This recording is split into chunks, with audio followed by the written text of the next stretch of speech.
জঙ্গে মুসা রহমাতুল্লাহি আলাইহি মালিকের অনুমতি ছাড়া ফল খাওয়ার কারণে থরথর করে কাঁপতেছেন। মালিককে বলেন, কি আপনার শর্ত?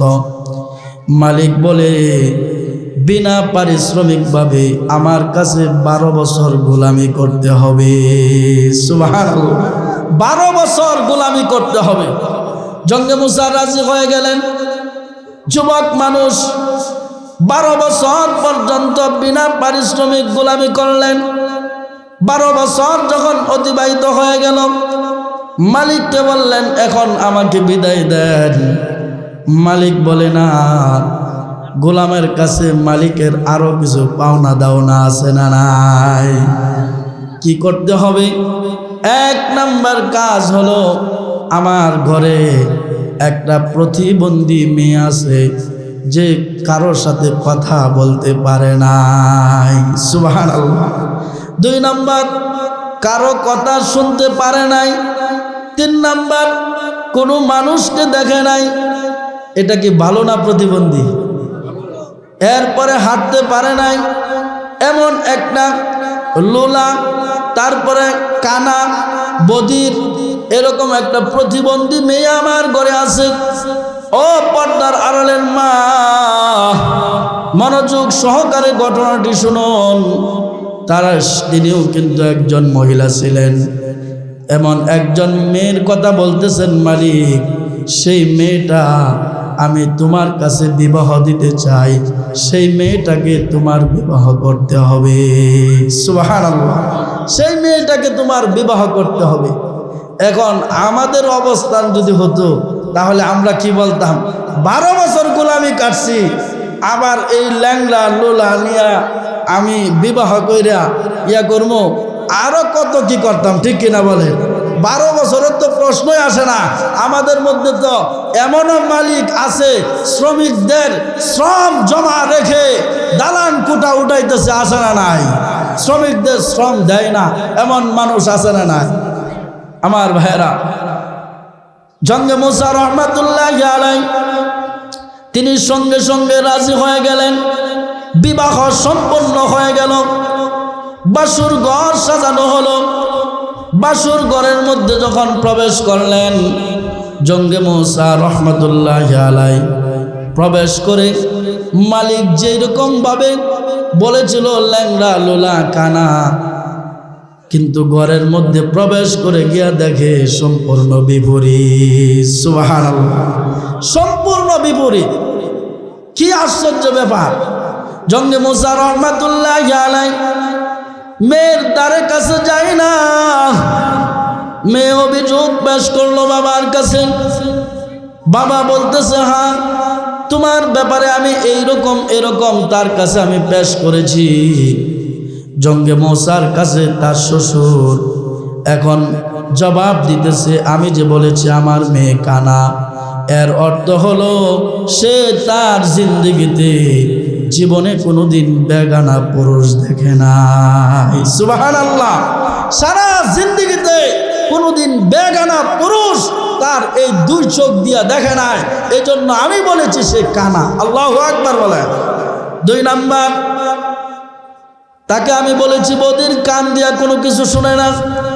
তার অর্থ হলো, ও জঙ্গে মুসা, ভালো করে শুনে রাখো, আমার এই মেয়ে এত পুত পবিত্র, তার 2টা কান এত পুত পবিত্র, সে জীবনে কোনোদিন বেগানা পুরুষের কথা শুনে নাই। সুবহানাল্লাহ। 3 নাম্বার, আমি বলেছি ল্যাংড়া হাঁটতে পারে না। তার কারণ কি? তার কারণ হলো আমার এই মেয়ে এই 4 দেওয়ালের বাইরে যায় নাই, জীবনে কোনোদিন ঘর থেকে বের হয় নাই। আর আমাদের মা বোনদের অবস্থা কি? আল্লাহু আকবার। কালীগঞ্জ বাজারে ঢুকতে 10টার সময় হিমশিম খাইতে হয়, ঠিক কিনা বলে? হাটে বাজারে সর্ব জায়গায় বেপরদায়। এই জন্যই তো ভূমিকম্প হইতেছে, ঠিক কিনা বলে?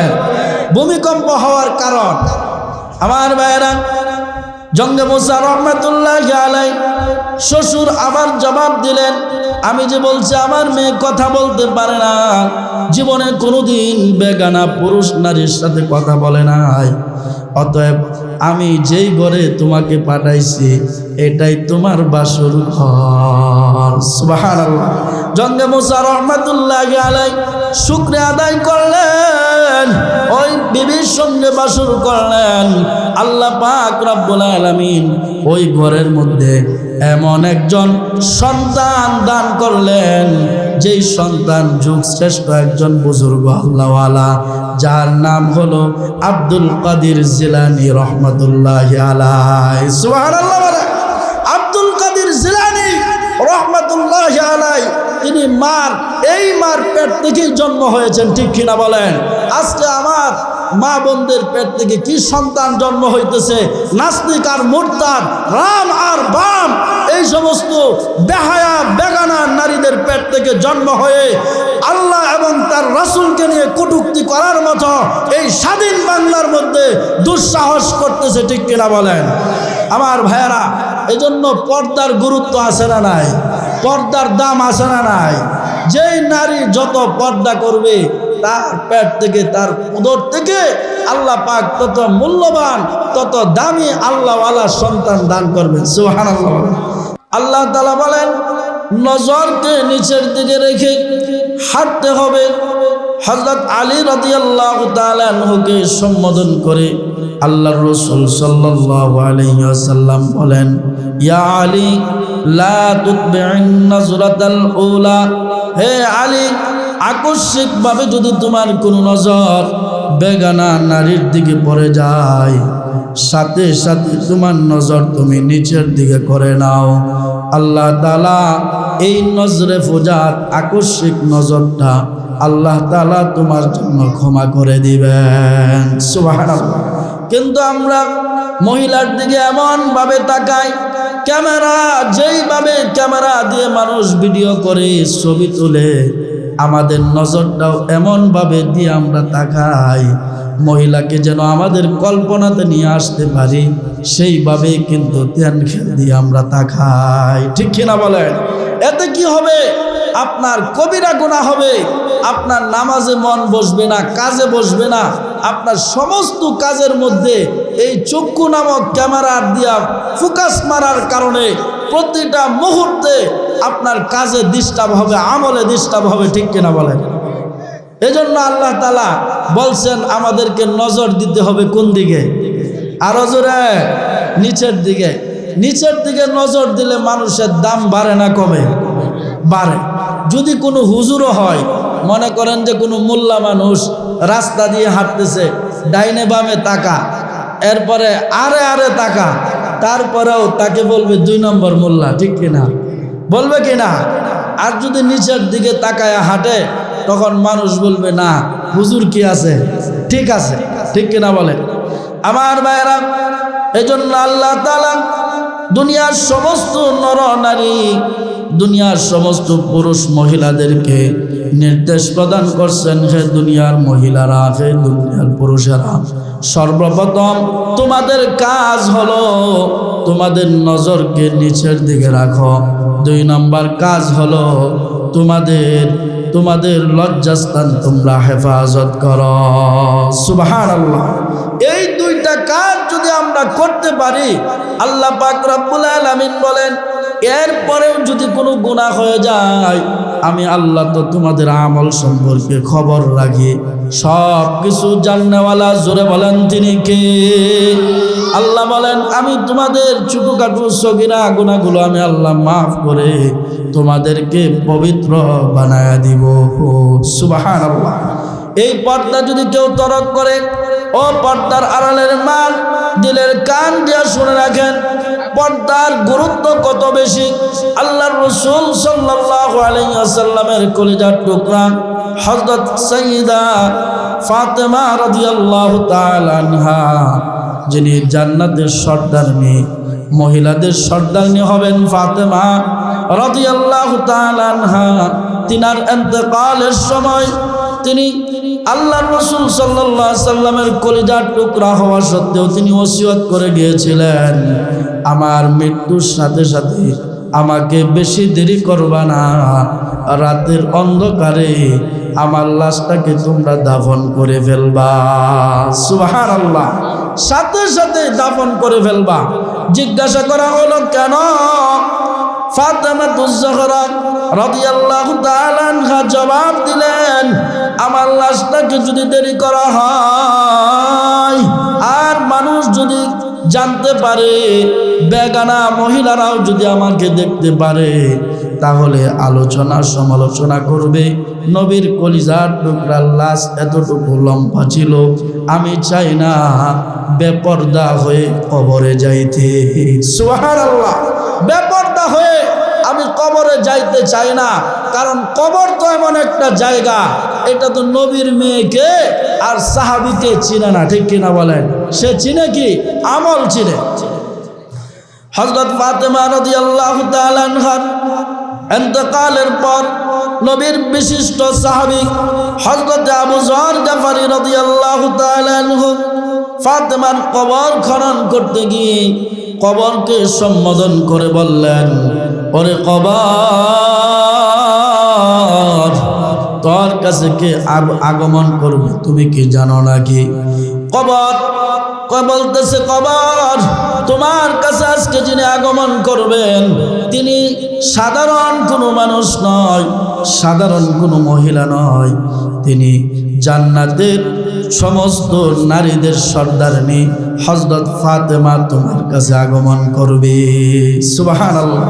কবরকে ডাক দিয়া বলেন, ওরে কবর, তোমার কাছে কিন্তু সাধারণ কোনো ব্যক্তি আগমন করবে না, যিনি আগমন করবেন শ্রেষ্ঠ সাহাবীদের মধ্যে এমন একজন সাহাবী, রাসূল বলেন, যিনি মদিনার মধ্যে সবচাইতে বড় আলেম ছিলেন। রাসূল বলেন, আমি মদিনাতুল ইলম, আমি মদিনার ইলমের শহর, ওয়া আলিয়ুন বাবুহা, আর এই শহরের দরজা হলো আলী, সেই আলীর স্ত্রী ফাতেমা তোমার কাছে আগমন করবে। সুবহানাল্লাহ। ওরে কবর, তোমার কাছে সাধারণ কোনো মহিলা আগমন করবে না, যিনি আগমন করবে তোমার কাছে তিনি জান্নাতের যুবকদের সর্দার। আল্লাহু আকবার, জোরে বলতে হবে। জান্নাতের যুবকদের সর্দার হাসান হুসাইনের সম্মানিত মান তোমার কাছে আগমন করবে। ওরে কবর, আজকে যিনি আগমন করবেন সাধারণ কোনো মহিলা নয়, সাধারণ কোনো মহিলা নয়, যিনি দুজাহানের সর্দার সাইয়্যিদুল কাউনাইন জনাবে মুহাম্মাদুর রাসূলুল্লাহ সাল্লাল্লাহু আলাইহি ওয়াসাল্লামের কলিজার টুকরা হযরত ফাতেমা তোমার কাছে আগমন করবে। সুবহানাল্লাহ। এত প্রশংসা করে কবরকে আবু যর গাফারি রাদিয়াল্লাহু তাআলা আনহু সম্বোধন করে বললেন, কবর কি জবাব দেয়? কবর আশ্চর্য ধরনের জবাব দিয়া বলে, হে আবু যর, আমি নবীর কলিজার টুকরাকে চিনি না, হাসান হুসাইনের আম্মাকে আমি চিনি না, আলীর স্ত্রীকে আমি চিনি না, জান্নাতের সর্দারনি আমি চিনি না, আমি কবর চিনি শুধু নেক আমল। সুবহানাল্লাহ। কবরে কি চিনে? নেক আমল চিনে। এই যে আপনারা এই মাহফিলে আসছেন, পর্দার ওয়াজ শুনতেছেন, মাগরিব থেকে ধারাবাহিকভাবে উলামায়ে কেরামের জবান থেকে কথাগুলো শুনতেছেন, এগুলো নেক আমল কিনা? জোরে বলেন। এই নেক আমলগুলো কবরের জন্য পাথেয় হবে। আল্লাহর রাসূল সাল্লাল্লাহু আলাইহি ওয়াসাল্লাম বলেন, ইদা বুদিআল মাইয়িতু ফি কবরিহি জাআল কুরআনু ইনদা রাসি ওয়াস সালাতু আন ইয়ামিনিহি ওয়াস সিয়ামু আন শিমালি ওয়াসাইরুল হাসানাতি ইনদা রিজলাইহি। মাইয়াতকে যখন কবরে রাখা হবে, সঙ্গে সঙ্গে মাইয়াতের মাথার কাছে একটা যুবক দাঁড়িয়ে যাবে, ডান পাশে আর একটা যুবক দাঁড়াবে, বাম পাশে আর একটা যুবক দাঁড়াবে, পায়ের কাছে আরেকজন যুবক দাঁড়ায় যাবে। মাইয়াতকে যখন মুনকার নাকির প্রশ্ন করবে, এক নাম্বার প্রশ্ন, মার রব্বুকা, আমাদের রব। জোরে বলেন কে?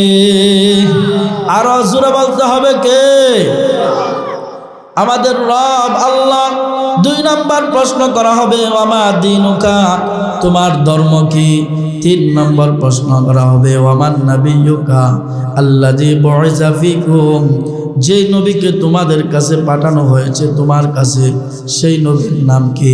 হাদিস শরীফের মধ্যে আসছে নবীকে দেখানো হবে। মাইয়াত যদি তার আমল ভালো হয়ে থাকে তাহলে সে জবাব দিতে পারবে, কিন্তু ওই মাইয়াতের মাথার কাছে ডান পাশে বাম পাশে এবং পায়ের কাছে যে যুবকগুলো দাঁড়িয়ে থাকবে ওই যুবকগুলো আর কেউ না, ওই যুবকগুলো হবে 1 নাম্বার মাথার কাছে যে যুবক দাঁড়ায় থাকবে সেই যুবকের নাম হলো আল কোরআন। সুবহানাল্লাহ। কোরআন সেদিন এই যে কোরআনের মহব্বতে, কোরআনের তাফসিরের মহব্বতে আপনারা বসে আছেন, সেটা কবরে গিয়া পাবেন, পাই টু পাই পাবেন। সেই ঈমান ইয়াকিন আমাদের আছে তো ইনশাআল্লাহ, সেখানে গিয়া পাবেন। কোরআন মুনকার নাকিরের প্রশ্নের জবাব কোরআন বলবে, তোমাদের জবাব দিতে হবে না, জবাব নিতে হবে না, আমি এই মাইয়াতের পক্ষ হয়ে উকিল হয়ে আমি জবাব দিব। জোরে বলেন সুবহানাল্লাহ। রাসূল আরবি সাল্লাল্লাহু আলাইহি ওয়াসাল্লাম বলেন ওয়াসসালাতু আইয়ামিনিহি, ডান পাশের যুবক দেখে বলবে তুমি কে? যুবক বলবে আমার বাড়ি বলি নয়, আমাকে আপনি চিনেন না, আমি আপনার দৈনিক 5 ওয়াক্ত নামাজের সাথী। সুবহানাল্লাহ। যারা নামাজ পড়বে তাদের জন্য সেই যুবক হয়ে দাঁড়ায় যাবে। মুনকার নাকিরের প্রশ্নের জবাব যুবক দিবে। 3 নাম্বার ওয়াসিয়ামু আন শিমালি, বাম পাশে যে যুবক দাঁড়ায় থাকবে সেই যুবক নিজের পরিচয় ওপেন করবে, আমার বাড়ি বলি নয়, তুমুলিয়া নয়, কালীগঞ্জ নয়, আমি হলাম তোমার রমজান মাসের রোজা। সুবহানাল্লাহ। রমজান মাসের রোজা আজকে যুবকের বেশ ধরে দাঁড়িয়ে থাকবে। আল্লাহর রাসূল বলেন ওয়াসাইরুল হাসানাতি ইনদা রিজলাই, যত নেক আমল আছে, পর্দা করা, দান খায়রাত করা, সদকা করা, যত ধরনের নেক আমল আছে সমস্ত নেক আমল একটা যুবকের বেশ ধরে পায়ের কাছে দাঁড়ায় যাবে। সেই যুবককে বলবে আপনি কে? তিনি সেদিন বলবেন আমি ওই দিনের পর্দা। সুবহানাল্লাহ বলেন। আমি ওই দিনের নেক আমল আজকে আমি দাঁড়িয়ে রইলাম। মুনকার নাকিরের প্রশ্নের জবাবগুলো এই 4 যুবক দিতে থাকবে। আর মাইয়াদের জন্য আল্লাহর পক্ষ থেকে পারমিশন চলে আসবে, আমার মাইয়াদের জন্য জান্নাতের 8টা দরজা খুলে দাও। সুবহানাল্লাহ। তাকে জান্নাতের পোশাক পরায় দাও। মাইয়াত কবরের মধ্যে শুয়ে জান্নাতের 8টা দরজা তার জন্য খোলা হবে, জান্নাতের পোশাক পরিধান করানো হবে। মাইয়াত ঘুমাবে, কিয়ামতের আগ পর্যন্ত কবরের মধ্যে ঘুমাইতে থাকবে। সুবহানাল্লাহ। আমার ভাইরা, সেই আমল, পর্দার আমল, দান খায়রাতের আমল, ওয়াজ তাফসীরের আমলের গুরুত্ব আছে না নাই? বলেন আছে না নাই? আমার মা বোনেরা যারা শুনতেছেন, আপনি শুধু পর্দা করেন আর শুধু 5 ওয়াক্ত নামাজ পড়েন ঘরের মধ্যে, এটাই আপনার নাজাতের উসিলা হয়ে যাবে। আল্লাহু আকবার বলেন। এটাই নাজাতের উসিলা হয়ে যাবে। পর্দাসীন নারীর দাম আছে না নাই? জোরে কম না বেশি? কেমন বেশি? একটা ঘটনা বলবো, আপনারা সকলেই জানেন আমাদের এই এশিয়ার ভিতরেই সম্ভবত ইরাক একটা রাষ্ট্র আছে না নাই? হ্যাঁ, এই রাষ্ট্রের একজন বড় আল্লাহওয়ালা যার নাম জঙ্গে মূসা রহমাতুল্লাহি আলাইহি। সুবহানাল্লাহ বলেন। তিনি এত বড় পরহেজগার ছিলেন, জীবনে কোনোদিন হারাম খান নাই। সুবহানাল্লাহ বলেন। এমন মানুষকে কেউ আছেন বুকে হাত দিয়ে বলতে পারবেন আমার জীবনে কোনোদিন আমি হারাম খাই নাই? জোরে বলেন, আছে? আল্লাহ তাআলা হেদায়েত দান করুক। সকলে বলুন আমিন। আল্লাহ যদি হেদায়েত দেন, আল্লাহ পাক যদি প্রত্যেককে খালেস বানায় দেন, আজকে এই জন্যই তো এই মাহফিল, ঠিক কিনা বলেন? আমার ভাইরা, হযরত জঙ্গে মূসা রহমাতুল্লাহি আলাইহি খোদার তাড়নায় নদীর কাছে এক মোহনার কাছে বসে আছেন। পেটের মধ্যে প্রচণ্ড ক্ষুধা, সফর করে যাইতেছিলেন, খাবারের কোনো ব্যবস্থা নাই, আশপাশে কোনো দোকানও নাই। ইন দ্য মিন টাইমে নদীর মোহনার মধ্যে পানির স্রোতে এসে একটি আপেল ফল তিনার সামনে ভেসে উঠছে। সুবহানাল্লাহ। ক্ষুধার তাড়নায় আপেল ফলটি তিনি সংগ্রহ করে খেয়ে ফেললেন। খাওয়ার পর তিনার ভিতরে ভয় চলে আসছে, আমি যে ফলটি খেলাম এই ফলের মালিক তো আমি না, ফলের মালিক একজন আছে না নাই। তিনার ভিতরে ভয় চলে আসছে, কারণ যাদের ভিতরে ঈমান আছে তারা যদি কোনো গুনার কাজ করে সাথে সাথে তাদের ভিতরে কম্পন সৃষ্টি হয়ে যায়। সুবহানাল্লাহ। এটা হলো ঈমানদারের একটা আলামত। ইযা সাররাতকা হাসানাতুকা ওয়া ইযা সাআতকা সাইয়্যাতুকা ফাআনতা মুমিন। বুখারী শরীফের হাদিস। আল্লাহর রাসূল সাল্লাল্লাহু আলাইহি ওয়াসাল্লাম বলেন, তোমার ভিতরে ঈমান আছে না নাই পরীক্ষা করার জন্য একটা মাধ্যম, তুমি নিজেই নিজেকে যাচাই করতে পারো। যখন কোনো নেক আমল করো, বেশি বেশি দান খায়রাত করো, বেশি বেশি নামাজ পড়ো, বেশি বেশি করে পর্দা করো, তখন যদি তোমার ভিতরে আনন্দ আসে তাহলে রাসূল বলেন ফাআনতা মুমিন। সুবহানাল্লাহ। তোমার ভিতরে যদি আনন্দ আসে তখন তুমি ধরে নিতে পারো তোমার ভিতরে ঈমান আছে। সুবহানাল্লাহ বলেন। ওয়া ইযা সাআতকা সাইয়্যাতুকা, আর যখন কোনো খারাপ কাজ করো, মনে করেন একদিন এক ওয়াক্ত নামাজ কাজা হয়ে গেছে, তখন আপনার ভিতরে অনুশোচনা আসছে, এমন মানুষ আছে না নাই? একদিন মনে করেন আপনার দান খায়রাত করতে পারেন নাই, অসুস্থতার কারণে জুমার নামাজ পড়তে পারেন নাই, এমন অবস্থা আমাদের মধ্যে হয় কি হয় নাই বলেন? একদিন মনে করেন আকস্মিক আপনার পর্দার মেকআপ ছুটে গেছে, এরকম হতে পারে কিনা বলেন? এই কারণে নিজের ভিতরে যদি অনুশোচনা আসে, আল্লাহর রাসূল সাল্লাল্লাহু আলাইহি ওয়াসাল্লাম বলেন, এই অনুশোচনা যার ভিতরে আসবে সেই ব্যক্তি ধরে নিতে পারে সে একজন মুমিন। সুবহানাল্লাহ। আল্লাহর রাসূল স্পষ্ট আকারে বলে গেছেন, বুখারী শরীফের হাদিস।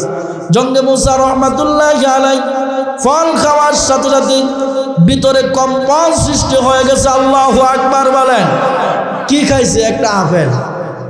আর আমরা যে কত কিছু খাইতেছি, ঠিক কিনা বলেন? কত কিছু খাইতেছি। হেদায়েতের মালিক জুড়ে বলেন কে? আল্লাহ। তেনার ভিতরে অনুশোচনা চলে আসছে, কিভাবে ফলের মালিক খুঁজে বের করা যায় বুদ্ধি তালাশ করতেছিলেন। মাথার ভিতরে বুদ্ধি চলে আসছে, পানির স্রোত থেকে ফলটা বেশি আসছে, আমি নদীর পারে পারে চলে যাই, যেখানে আপেলের বাগান পেয়ে যাব, সেই বাগান থেকেই এই আপেলটা পানিতে পড়ে আসছে। সুবহানাল্লাহ। তিনি হাঁটতেছেন হাঁটতেছেন, অনেক দূরে চলে গেলেন, বাগান কোথাও পান নাই। যাইতে যাইতে যাইতে যাইতে এক পর্যায়ে একটা আপেলের বাগান তিনি পাইলেন। সুবহানাল্লাহ বলেন। সেখানে গিয়া তিনি মালিক তালাশ করতেছেন, এবং যে আপেলটা খেয়েছেন গিয়া দেখেন এই বাগানের মধ্যে এই রঙের এই কালারের আপেল গাছের মধ্যে আছে। আল্লাহু আকবার বলেন। একটা আপেল খাওয়ার কারণে ভিতরে অনুশোচনা কত আসছে দেখেন। ইমানদারের একটা বড় আলামত, তার ভিতরে ভয় চলে আসবে গুনার কারণে, ঠিক কিনা বলেন? জঙ্গে মুসা রাহমাতুল্লাহি আলাইহি মালিক তালাশ করে ওই বাগানের পাহারাদারকে জিজ্ঞাসা করলেন, মালিক কোথায়? পাহারাদার জবাব দিলেন, মালিক আসবে আগামীকালকে। সঙ্গে সঙ্গে আগামীকালকের জন্য সেখানে অপেক্ষা কমান। মালিক আগামীকাল যখন চলে আসলো, মালিককে গিয়া সবিনয় অনুরোধের সাথে মালিকের কাছে আবেদন করলেন, জাহাপনা, আপনার বাগানের একটা আপেল আমি ভুল ক্রমে অমুক জায়গায় পানিতে ভেসে গিয়েছিল, আমি খেয়ে ফেলেছি। আপনার কাছে আমি এখন আবেদন করতে চাই, আপনি আমাকে মাফ করে দেন। সুবহানাল্লাহ। বাগানের মালিক সঙ্গে সঙ্গে বলতেছেন, না, আপনাকে আমি ক্ষমা করতে পারবো না, একটা শর্ত আছে, এই শর্তটা যদি পূরণ করতে পারেন তাহলে আমি আপনাকে ক্ষমা করে দিব। জঙ্গে মুসা রাহমাতুল্লাহি আলাইহি মালিকের অনুমতি ছাড়া ফল খাওয়ার কারণে থরথর করে কাঁপতেছেন। মালিককে বলেন, কি আপনার শর্ত? মালিক বলে, বিনা পারিশ্রমিকভাবে আমার কাছে 12 বছর গোলামি করতে হবে। সুবহানাল্লাহ, 12 বছর গোলামি করতে হবে। জঙ্গে মুসা রাজি হয়ে গেলেন। যুবক মানুষ 12 বছর পর্যন্ত বিনা পারিশ্রমিক গোলামি করলেন। 12 বছর যখন অতিবাহিত হয়ে গেল, মালিককে বললেন, এখন আমাকে বিদায় দেন। মালিক বলে, না, গোলামের কাছে মালিকের আরো কিছু পাওনা দাওনা আছে না নাই? কি করতে হবে? 1 নাম্বার কাজ হলো, আমার ঘরে একটা প্রতিবন্ধী মেয়ে আছে যে কারোর সাথে কথা বলতে পারে নাই। সুবহানাল্লাহ। 2 নাম্বার, কারো কথা শুনতে পারে নাই। 3 নাম্বার, কোনো মানুষকে দেখে নাই। এটা কি ভালো না প্রতিবন্ধী? এরপরে হাঁটতে পারে নাই, এমন একটা লোলা, তারপরে কানা, বধির, এরকম একটা প্রতিবন্ধী মেয়ে আমার ঘরে আছে। ও পর্দার আড়ালের মা, মনোযোগ সহকারে ঘটনাটি শুনুন। তিনিও কিন্তু একজন মহিলা ছিলেন। এমন একজন মেয়ের কথা বলতেছেন মালিক, সেই মেয়েটা আমি তোমার কাছে বিবাহ দিতে চাই, সেই মেয়েটাকে তোমার বিবাহ করতে হবে। সুবহানাল্লাহ, সেই মেয়েটাকে তোমার বিবাহ করতে হবে। এখন আমাদের অবস্থান যদি হতো, তাহলে আমরা কি বলতাম? 12 বছর গোলামি কাটছি, আবার এই ল্যাংলা লোলা নিয়া আমি বিবাহ কইরা ইয়া করবো, আরো কত কি করতাম, ঠিক কিনা বলেন? 12 বছরের তো প্রশ্নই আসে না। আমাদের মধ্যে তো এমনও মালিক আছে, শ্রমিকদের শ্রম জমা রেখে দালান কুটা উঠাইতেছে, আসে না নাই? শ্রমিকদের শ্রম দেয় না, এমন মানুষ আছে না নাই? আমার ভাইয়েরা, জঙ্গে মুসা রহমাতুল্লাহি আলাইহি তিনি সঙ্গে সঙ্গে রাজি হয়ে গেলেন। বিবাহ সম্পন্ন হয়ে গেল। বাসুর ঘর সাজানো হলো। বাসুর ঘরের মধ্যে যখন প্রবেশ করলেন, জঙ্গে মুসা রহমাতুল্লাহি আলাইহি প্রবেশ করে মালিক যেরকম ভাবে বলেছিল, ল্যাংড়া লোলা কানা, কিন্তু ঘরের মধ্যে প্রবেশ করে গিয়া দেখে সম্পূর্ণ বিপরীত। সুবহানাল্লাহ, সম্পূর্ণ বিপরীত। কি আশ্চর্য ব্যাপার! জঙ্গে মুসা রহমাতুল্লাহি আলাইহি মেয়ের দ্বারের কাছে যায় না। মেয়ে অভিযোগ পেশ করলো বাবার কাছে। বাবা বলতেছে, হ্যাঁ, তোমার ব্যাপারে আমি এরকম তার কাছে আমি পেশ করেছি। জঙ্গে মুসার কাছে তার শ্বশুর এখন জবাব দিতেছে, আমি যে বলেছি আমার মেয়ে কানা, এর অর্থ হলো সে তার জিন্দেগিতে জীবনে কোনোদিন বেগানা পুরুষ দেখে নাই। সুবহানাল্লাহ, সারা জিন্দেগিতে কোনোদিন বেগানা পুরুষ তার এই 2 চোখ দিয়া দেখে নাই, এই জন্য আমি বলেছি সে কানা। আল্লাহু আকবার বলেন। 2 নাম্বার, তাকে আমি বলেছি বদির, কান দিয়া কোনো কিছু শুনে না। তার অর্থ হলো, ও জঙ্গে মুসা, ভালো করে শুনে রাখো, আমার এই মেয়ে এত পুত পবিত্র, তার 2টা কান এত পুত পবিত্র, সে জীবনে কোনোদিন বেগানা পুরুষের কথা শুনে নাই। সুবহানাল্লাহ। 3 নাম্বার, আমি বলেছি ল্যাংড়া হাঁটতে পারে না, তার কারণ কি?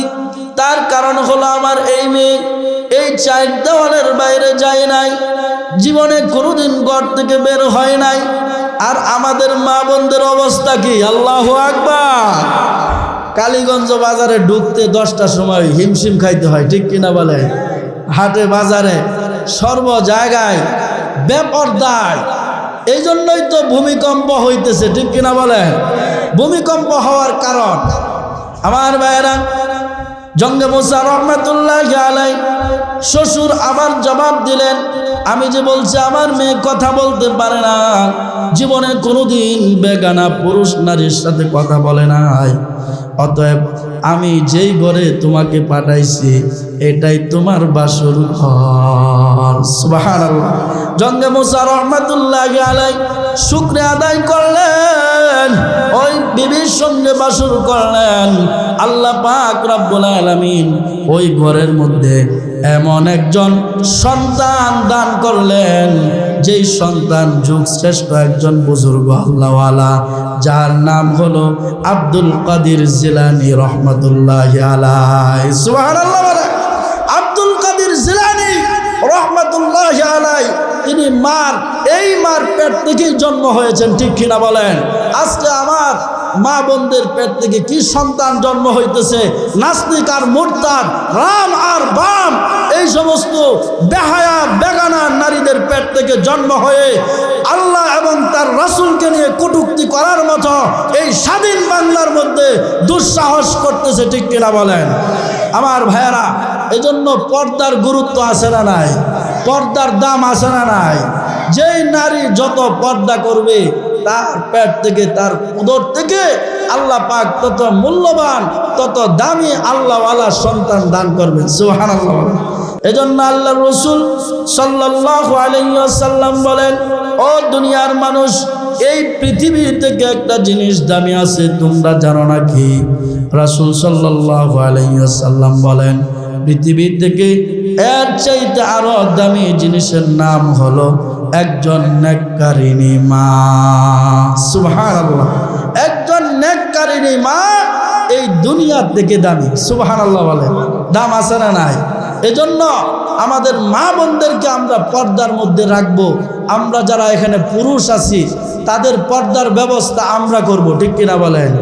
আল্লাহর রাসূল বলেন, আলা কুল্লুকুম রাইন ওয়া কুল্লুকুম মাসউলুন আন রাইয়াতিহি।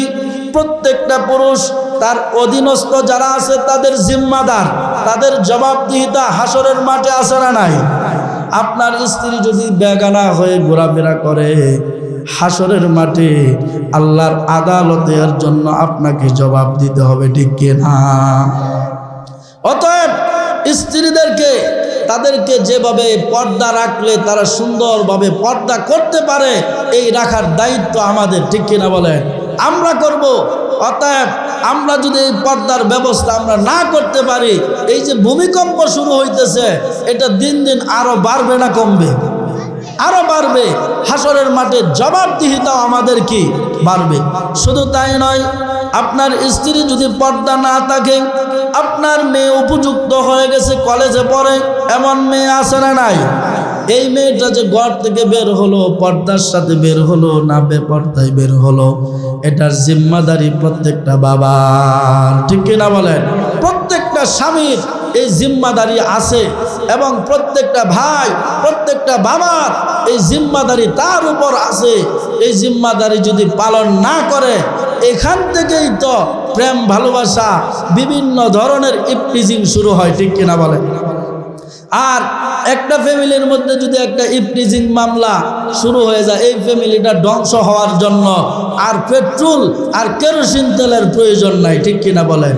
আর আমাদের দেশের যে মামলা, আল্লাহু আকবার বলেন, আমাদের দেশের যে মামলার অবস্থা, যার নামে মামলা হবে তাকে কামলা দিতে হবে, ঠিক কিনা বলেন? একজন আল্লাহওয়ালা আমাদের দেশের বড় ওয়াইজ ছিলেন, আল্লামা হাম্মদ সাদি রহমাতুল্লাহি আলাইহি। তিনি বলছিলেন, এই বাংলাদেশে যদি মামলার মধ্যে জয় লাভ করতে হয়, তাহলে তার 3টা গুণের অধিকারী হতে হবে। কয়টা গুণ? 3টা গুণ।